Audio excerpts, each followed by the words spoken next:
எனக்கு அப்பா அம்மா இல்லை சார், பாட்டி ஒண்டி தான் சார் இருக்காங்க. எனக்கு படிக்கணும்னு ஆசை சார், அதனால நான் கீழே கடந்த புக்கெலாம் எடுத்து படிப்பேன் சார்.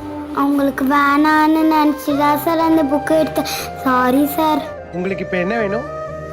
இந்த புக்கை படிப்பியா? படிப்பேனே. இது என்ன சொல்லுங்க?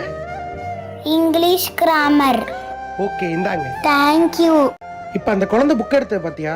உன்னை உங்கள் அப்பம் படிக்க வைக்கிறதுனால உனக்கு அதோட கஷ்டம் தெரியல. நீ கீழே தூக்கி போட்ட புக்கை கையில் எடுக்கணுங்கிறது பல குழந்தைங்களோட கனவு. பார்த்தவனே முகம் சுழிச்சல்ல, ஆனால் அவளோட வாழ்க்கையோட சூழ்நிலையை ஒரு நாள் கூட உன்னால வாழ முடியாது. இங்கே யாரும் உனக்கு கீழேயும் கிடையாது, உனக்கு மேலேயும் கிடையாது. இங்கே எல்லாரும் உனக்கு சமம். இங்கே நமக்கு என்ன கிடைக்குதோ அது எல்லாருக்கும் கிடைக்கணும். அதுதான் நீ கத்துக்கிற முதல் கல்வி. நீ புக்கை கூட பார்க்கல, ஆனா அந்த குழந்தை அந்த புக்கோட விலையை பார்த்தா.